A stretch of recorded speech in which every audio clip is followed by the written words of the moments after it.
Doctor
maximum আমরা duty করছি।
আপনারা দেখিয়েছেন আমার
রাস্তায় দাঁড়িয়ে রয়েছে।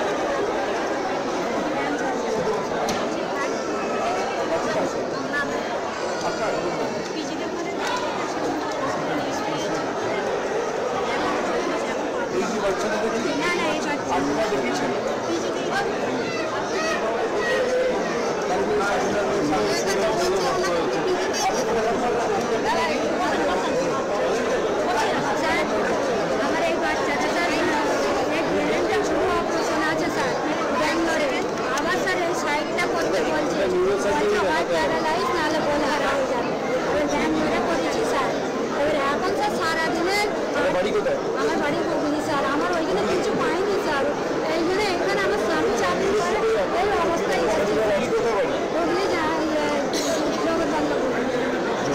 জাঙ্গিপাড়া থানা জাঙ্গিপাড়া স্যার।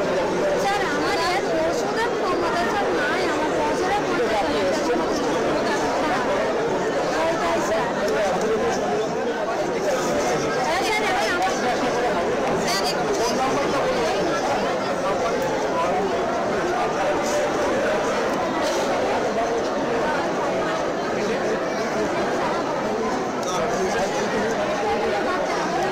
অসুবিধা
বার্নিং সেন্সেশন মতো হচ্ছে কেন হচ্ছে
বছর আগে বাচ্চাকে গ্যাদারিং দিতে হবে, সেটা আমরা ব্যবস্থা করে ফেলেছি। ছোট বাচ্চা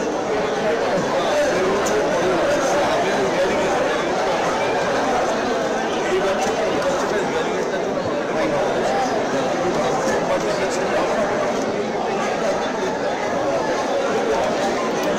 গ্যাদারিংটা আমাদের শরীর পেয়ে যাবে।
পড়াশুনো করে একটা করে প্রতিক্রিয়া দেওয়া। 44,000 কোটি টাকা পঞ্চায়েত দপ্তরে বরাদ্দ করা হয়েছে। ঘাটাল মাস্টার প্ল্যান, যেটা আমরা নির্বাচনের সময় বলেছিলাম, আমি ঘাটালে প্রচার করতে গিয়েও বলে এসেছিলাম, পরবর্তীকালে আমাদের মুখ্যমন্ত্রী যখন গেছে এবং নির্বাচনের আগেই তিনি আরামবাগ থেকে, এই নির্বাচন হওয়ার আগে 2024 সালের খুব সম্ভবত জানুয়ারি বা ফেব্রুয়ারি মাসে তিনি সভা করে বলেছিলেন যে কেন্দ্র সরকার যদি এই বছরের মধ্যে ব্যবস্থা না নেয় 1200 কোটি টাকা কেন্দ্র সরকারের দেওয়ার কথা। এবং একাধিকবার আমাদের রাজ্য সরকারের প্রতিনিধিরা গেছে, সেখানে কেন্দ্রীয় মন্ত্রী সচিব তাদের সাথে বৈঠক হয়েছে ঘাটাল মাস্টার প্ল্যান নিয়ে। এবং মুখ্যমন্ত্রী অ্যানাউন্স করেছিলেন, ঘোষণা করেছিলেন যে কেন্দ্র সরকার যদি না দেয় আমরা নিজেদের কোষাগার থেকে, অর্থাৎ রাজ্য সরকারের নিজেদের কোষাগার থেকে আমরা পুরোপুরি খরচা দিয়ে ঘাটাল মাস্টার প্ল্যান করব। সেই ঘাটাল মাস্টার প্ল্যানের জন্য 500 কোটি টাকা বরাদ্দ করা হয়েছে। ঘাটাল মাস্টার প্ল্যানের কাজ তিনি ইতিমধ্যেই বলেছেন যতদূর সম্ভব আমরা প্রায়োরিটিতে প্রায় মিশন মোডে করব। তার মানে তারা তো চায় না এই কাজগুলো হোক। এছাড়া গঙ্গাসাগরের নতুন ব্রিজের কথা বলা হয়েছে, পথশ্রীর জন্য প্রায় 1500 কোটি টাকা আলাদা করে বরাদ্দ করা হয়েছে, পিডব্লিউডি ডিপার্টমেন্টের জন্য 6000 কোটি টাকা বরাদ্দ করা হয়েছে।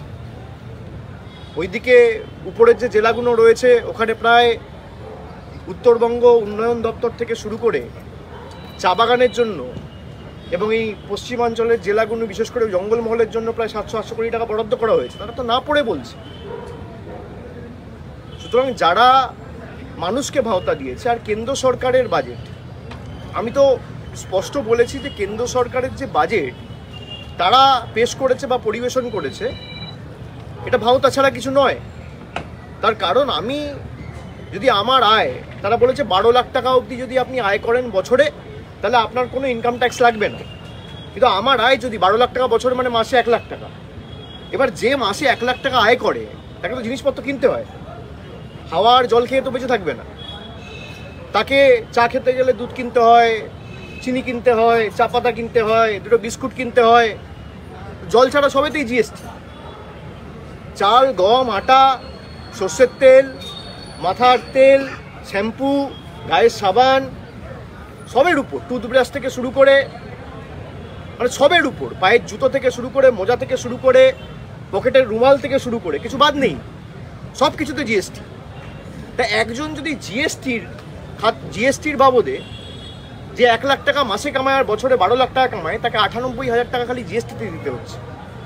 একদিকে আপনাকে বলছে 80,000 টাকা রিবেট দিচ্ছে আর 98,000 টাকা জিএসটি দিয়ে নিয়ে নিচ্ছে। অর্থমন্ত্রী তো বলতে পারেন, আমি তো ডেটা সোর্স আমার পরের দিন লোকসভা স্পিকারের কাছে জমা দিয়েছি, প্রশ্ন করুক না। এর উপর টোল ট্যাক্স রয়েছে, এর উপর সিকিউরিটি ট্রানজাকশন ট্যাক্স রয়েছে, এর উপর 1000 রকমের সেস রয়েছে, সারচার্জ রয়েছে, এক্সাইজ ডিউটি রয়েছে, এগুলো কে ধরবে? আর ইনফ্লেশন যে হারে বাড়ছে, বছরে 6% করে যদি ইনফ্লেশন বাড়ে, 3 বছরে 18%, এর দায় কার? তারা তথ্য পরিসংখ্যান সামনে রেখে বলুক না। বিরোধীরা দিশাহীন, কিছু না কিছু বলতে হবে। আমাকে বাজেটের প্রথম দিন আপনারা যখন প্রতিক্রিয়া নিয়েছিলেন, আমি বলেছিলাম আমি পুরো পড়বো, তারপর বলবো। আমি না জেনে না শুনে কেন বলতে যাবো? আমি পড়েছি, আমি দেখেছি। ফাঁকা কলসির মতো, ফাঁকা কলসির আওয়াজ বেশি। আলটিমেটলি বাজেটে কিছু নেই। আপনি বলুন না বাংলার জন্য কি বরাদ্দ করেছে। আমরা এমনি এমনি তো এদেরকে বাংলা বিরোধী বলি না। আজকে বাংলার জন্য আমি যদি রাজনৈতিকভাবে দেখি, তাহলে বিজেপির 12টা এমপি রয়েছে বাংলায়, আর বিহারেও 12টা এমপি রয়েছে। তা বিহারকে এত কোটি কোটি বিহারকে দিক, আমাদের আপত্তি নেই, অন্য রাজ্য পাক, কিন্তু বাংলা ধারাবাহিকভাবে বঞ্চিত থাকবে কেন? বাংলার মানুষ ভোট দেয়নি বলে, বাংলার মানুষ এদের কাছে আত্মসমর্পণ করেনি বলে, মেরুদণ্ডটা বিক্রি করেনি বলে, এদের পায়ে মাথা নত করেনি বলে। স্বাধীনতা সংগ্রামীদের রাজ্য, প্রদেশ, এই রাজ্য এই মাটি কোনোদিন বশ্যতার শিকার হবে না, মাথা নত করবে না। বিজেপিকে অতীতেও শিক্ষা দিয়েছে, বর্তমানেও দিচ্ছে, এবং আগামী দিনেও ব্যতিক্রম হবে না, ভবিষ্যতেও দেবে। অভিষেকদা, আপনি পরিসংখ্যানের কথা একজন একটা করে করো। এটা আমাকে তাড়াতাড়ি আরো দুটো ক্যাম্পে দাও, একজন একটা করে করো। বলছি যে কেন্দ্রীয় মন্ত্রী সুকান্ত মজুমদার পরিসংখ্যানের উল্লেখ করেছেন। দেখা যাচ্ছে যে মাদ্রাসা খাতে এটাতে অনেক বেশি বরাদ্দ হয়েছে, এবং তারা প্রচার করছেন যে তোষণের বাজেট, যেভাবে মুখ্যমন্ত্রী তোষণ করে এসেছেন সংখ্যালঘুদের, এই বাজেটেও তার রিফ্লেকশন। ওনাকে জিজ্ঞেস করুন, আপনার যেমন কর্তব্য ওনার প্রশ্ন আমার কাছে পরিবেশন করে আমায় করা, আপনার কর্তব্য আমার প্রশ্ন ওনার কাছে করা, এটাও আপনার কর্তব্য সাংবাদিক হিসেবে। একদম। তাহলে ওনাকে জিজ্ঞেস করুন যে এই যে 44,000 কোটি টাকা পঞ্চায়েত দপ্তরকে বরাদ্দ করেছে, এর মধ্যে কি জাত দেখে, ধর্ম দেখে বরাদ্দ করা হয়েছে? ওনাকে প্রশ্ন করুন যে পিডব্লিউডি ডিপার্টমেন্টকে এবার শিক্ষা দপ্তরকে যে 40,000 কোটি টাকা বরাদ্দ করেছে রাজ্য সরকার, এটা কি জাত দেখে, ধর্ম দেখে করা হচ্ছে? আর মাইনরিটি ডিপার্টমেন্টের ক্ষেত্রে বিজেপির বাজেট 1575 কোটি টাকা থেকে 682 কোটি টাকা হয়েছে কেন? 56% কমেছে কেন? মাইনরিটিরা ভোট দেয় না বলে? তাহলে এটা কি ভোট দিলে লাড্ডু আর ভোট না দিলে বঞ্চনা? এই প্রশ্নটা করুন। আমি তো ডেটা সোর্স লোকসভায় জমা দিয়েছি, তাকে এই প্রশ্নটা করুন যে রাজ্য সরকার শিক্ষা দপ্তরে 44,000 কোটি টাকা দিচ্ছে, পঞ্চায়েত দপ্তরে 40,000 কোটি টাকার উপর দিচ্ছে, পিডব্লিউডিকে 6,000 কোটি টাকা দিচ্ছে, যারা লক্ষ্মীর ভাণ্ডার পাচ্ছে, যারা কন্যাশ্রী পাচ্ছে, যারা শিক্ষাশ্রী পাচ্ছে, জাতি দল ধর্ম দেখে দেওয়া হয়? যাদেরকে শিক্ষাশ্রী স্কলারশিপ দেওয়া হচ্ছে, জাতি দল ধর্ম দেখে দেওয়া হয়? যাদেরকে বিনামূল্যে রেশন দেওয়া হচ্ছে, জাতি দল ধর্ম দেখে দেওয়া হয়? জাতির রাজনীতি করে এরা মুখ থুবড়ে পড়েছে। সুকান্ত মজুমদারের উচিত আত্মবিশ্লেষণ করে বালুরঘাটে যদি 5,000 ভোট বিজেপি কম পেত, হেরে যেত, পরের বার আসন ধরে রাখতে পারবে না। আত্মবিশ্লেষণ করুক, এবং মানুষ তাকে জিতিয়েছে, বিজেপি তাকে এনডিএ সরকার তাকে মন্ত্রী করেছে, তার উচিত বাংলার জন্য কি করেছে গত 9 মাসে শ্বেতপত্র প্রকাশ করে তিনি আগে প্রমাণ দিন। এই প্রশ্নটা করুন। Sir, in the recently concluded Delhi elections हमने देखा है कि कांग्रेस और अगर आप एक साथ चुनाव लड़ती तो क्या बीजेपी को हराया जा सकता था? देखिए, ये तो उनका इंटरनल असेसमेंट है, ये तो उनका इंटरनल मैटर है। मुझे लगता है कि भाई आप चाहे अकेले लड़ो, साथ में लड़ो, पब्लिक अगर आपके साथ है।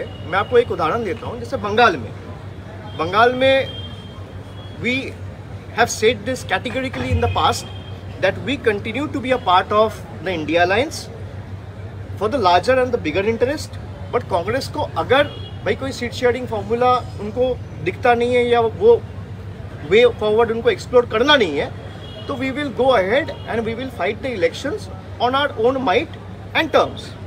और हमने अकेला चुनाव लड़ा, हम तो यहाँ नहीं हारे। भाई जहाँ पे आपका ताकत है, बीजेपी का एक खास बात है कि बीजेपी लोगों को गलत समझाने में माहिर है। अब बीजेपी ने ये बता दिया कि भाई केजरीवाल 5 साल तक तो थे ही, 2012 से 13 से उनका सरकार है, 20 साल में भी 2020 में भी कोविड के पहले वो चुन के आए, 5 साल हो गया उसने कुछ किया नहीं। अब आम आदमी पार्टी वाले ने कुछ हद तक अनसक्सेसफुल इसलिए रहा क्योंकि उनका जो फेक नैरेटिव है या गलत प्रचार है उसको काउंटर नहीं कर पाया कि भाई एक चुने हुए सरकार को आपने काम करने ही नहीं दिया। मान लीजिए मैं अगर यहाँ से 5 कदम दूर चला जाऊँ तो आप लोगों को मेरा बात सुनाई नहीं देगा, बूम पकड़ेगा ही नहीं। तो अगर आप मुझे मुख्यमंत्री के रूप में चुने हो तो मुझे तो वो संसाधन चाहिए ताकि मैं काम कर पाऊँ। 2023 में बीजेपी ने ऑर्डिनेंस करके प्रदेश की सरकार और दिल्ली की सरकार का सारा पावर ले लिया। अब इसको आपको जनता को समझाना पड़ेगा, जनता को गुमराह कर दिया। ये प्रयास उन्होंने बंगाल में भी किया था कि भाई हम तो सेंटर से पैसा भेज रहे हैं, तृणमूल वाले पैसा आप तक पहुंचने नहीं दे रहे। बीजेपी ने यही दावा किया था। हमने भाई कहा आपने अगर पैसा भेजा है तो 4 साल का व्हाइट पेपर रिलीज कर दीजिए। तो उनका जो झूठ है वो पकड़ा गया, वो अपना व्हाइट पेपर रिलीज नहीं कर पाया। तो बीजेपी ने ये समझा दिया लोगों को कि इतना दिन से केजरीवाल की सरकार है, कुछ काम तो किया ही नहीं। अरे भाई आप एक मुख्यमंत्री को जेल के सलाखों के पीछे रख दिए, उसके कैबिनेट के 3-4 मिनिस्टर्स को including the deputy chief minister सबको आपने जेल के अंदर रख दिया और आप लोगों को ये समझा दिया कि भाई सरकार तो काम नहीं की। भाई आपके हाथ अगर बांध दिए जाएंगे तो आप काम कैसे करोगे? तो ये बीजेपी सक्सेसफुली लोगों को समझा पाया, आम आदमी पार्टी ये सक्सेसफुली लोगों तक पहुंचा नहीं पाया। ये उनका व्यर्थता है। तो मुझे नहीं लगता है कि अगर अलायंस एक साथ लड़ते उसका बहुत महत्व होता। हाँ 2-4-5 सीटों में ज़रूर फर्क पड़ता, बट दिल्ली का लोगों को ये लगा था कि भाई एक चेंज ज़रूरी है, चाहे नतीजे कुछ भी आए। मतलब डेमोक्रेसी में you have to respect the mandate of the people, चाहे वो आपको पसंद हो चाहे वो आपको पसंद ना हो। कि मुझे हरा दिया तो ये मतलब नहीं है कि भाई लोग गलत हैं। People in a democracy are never wrong, लोग कभी गलत नहीं होते। आपने लोगों तक पहुंचने में हो सकता है प्रयास किया लेकिन अनसक्सेसफुल रहे। आप अगर लोगों को ठीक से वही चीज़ें आप पहुंचा पाते, जैसे मनरेगा में यहाँ पे बीजेपी के सारे नेता मंत्री, देश के बड़े मंत्री आए, बोले मनरेगा का पैसा तो हमने छोड़ दिया है। अब भाई हम 50 लाख लोगों के पास गए, उनके साथ उनको दिखाया, उनको समझाया, उनसे चिट्ठी लिखवाया, फिर दिल्ली गया, हमारे ऊपर दिल्ली में हमला हुआ। तो हम लोगों को बताए कि भाई देखो आपका पैसा प्रदेश की सरकार रोक के नहीं रखा है, सेंट्रल गवर्नमेंट रोक के रखा है, और जो अभी तक रुकी हुई है। तो लोगों ने जवाब दिया कि नहीं दिया? दिया। तो आप अगर लोगों को समझाने में सक्सेसफुल रहे तो लोग आपके साथ रहेंगे। तो मुझे लगता है इस हार से सीखना चाहिए और आगे और मजबूती से कैसे लोगों तक पहुंचे, संसाधन और मजबूत कैसे किया जाए, उस पर प्रयास करना चाहिए। क्या 26 में तृणमूल अकेली लड़ेगी बंगाल में चुनाव? वो तो बोल ही दिया ना दीदी ने, और हम लोग तो अकेले ही लड़े हैं।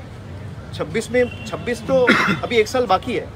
हम लोग 21 में अकेले लड़े हैं, हम लोग 24 में अकेले लड़े हैं, हम लोग 19 में अकेले लड़े हैं, हम लोग 14 में अकेले लड़े हैं, हम लोग 16 में अकेले लड़े हैं। और अकेला लड़के हम लोग शानदार प्रदर्शन किया है, तो अकेले लड़ेगा। BJP is saying that they will win with huge margin in 2026 after they have got Delhi, Odisha. नहीं, वो तो बीजेपी ने 2020-21 में ही बोला था कि will get 200 seats in Bengal, इस बार 200 पार। बीजेपी ने तो ये भी कहा था कि बंगाल में हम 30 सीट जीत के आएंगे। देश के बीजेपी के जितने भी बड़े नेता मंत्री हैं सब तो यही कहते हैं कि पूरा देश में जितने भी राज्य है और स्टेट्स हैं सबसे अच्छा प्रदर्शन हमारा बंगाल से रहेगा। और जहाँ उनका 18 सीट था वो 12 हो गया। कहने और करने में बहुत फ़र्क है। कहने में कुछ भी दावी करें, कहने में आप 294 को 294 बोल दो, उसमें क्या है? মুখ্যমন্ত্রী অভিযোগ করছে 2026 ভোটের আগে বিভিন্ন বিধানসভায় 25 থেকে 30 হাজার লোক বাইরের রাজ্য থেকে এখানে আসছে, অনলাইনে আধার কার্ড এটা করেছে, এটা দিল্লিতে করেছে। আমি কেন বলছি, আপনি যদি দেখেন ভোটের মেশিনারি যারা সিরিয়াসলি করে তারা এটা বুঝতে পারবে যে দিল্লিতে আপনি যদি দেখেন ভোটার তালিকায় গত মানে 2024-এ লোকসভা নির্বাচন থেকে শুরু করে বিধানসভা দিল্লি নির্বাচন মানে June, July, August, September, October, November, December, January, এই যে 8 মাসে 4 লক্ষ লোকের নাম নথিভুক্ত করা হয়েছে বাড়তি, যেটা গত 14 বছরে হয়নি। এটা তো হয়েছে। এবার এটা যারা ধরুন লড়াই করছে, এক্ষেত্রে বিজেপির সাথে লড়াই ছিল আম আদমি পার্টি হয়তো সেটা ধরতে পারেনি। আমি যেটা বললাম যে কিছু কিছু জায়গায় নিশ্চিতভাবে ওরা মানুষের কাছে সঠিক তথ্যটা পরিবেশন বা মানুষের কাছে পৌঁছাতে পারেনি, অক্ষম হয়েছে। এটা তো স্বাভাবিকভাবে তাদের ব্যর্থতা, তো অস্বীকার করার জায়গা নেই। কিন্তু এটা অনেক জায়গায় হয়েছে, যেমন নিউ দিল্লি অ্যাসেম্বলি কনস্টিটিউয়েন্সিতে বিধানসভায় আপনি যদি দেখেন যে 2020 নিরিখে প্রায় 20,000 ভোটার কমে গেছে, মানে ভোটার লিস্ট থেকে 20,000 ভোটার কমে গেছে। আবার কিছু কিছু জায়গায় 30,000 ভোটার বেড়ে গেছে একটা বিধানসভায়।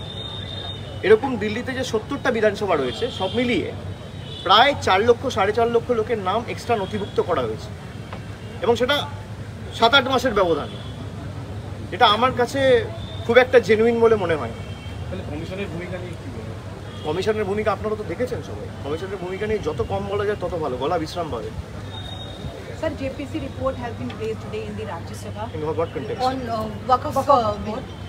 Tomorrow that same bill will be placed in the Lok Sabha, but the thing is that some of the opposition statement or the thing they have said has been crossed out. JPC तो अब देख ही रहा है, किसी को बोलने का कोई इंडिपेंडेंस है नहीं, कोई स्वतंत्रता है नहीं, एक तरफा चला रहे, कोई भी किसी का सजेशंस आप ऑन रिकॉर्ड लेते नहीं हो।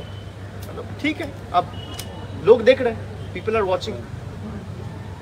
দেশে ক্ষমতায় এলে কেন্দ্রীয় হারে ডিএ আর লক্ষ্মীর ভান্ডারের বদলে অন্নপূর্ণা যোজনা আরও বেশি টাকা বাড়িয়ে দেওয়া হবে মানুষের, বিজেপির নেতারা বলছে শুভেন্দুর কালকের বাজেটের পর। এই বিজেপি তো লক্ষ্মীর ভান্ডারের বিরুদ্ধে বলেছিল যে আমরা ক্ষমতায় লক্ষ্মীর ভান্ডার বন্ধ করে দেবো। কে বলেছিল? বিজেপি বলেছিল, কুচবিহারের নেত্রী বলেছিল। 1 বছর হয়ে গেছে, তার বিরুদ্ধে কোনো ব্যবস্থা নিয়েছে? যারা লক্ষ্মীর ভান্ডার বন্ধ করতে চায় তারা বলছে লক্ষ্মীর ভান্ডার দেবো। এটাই তো মামাটি মানুষের সরকারের সফল। ঠিক আছে, থ্যাংক ইউ। Thank you.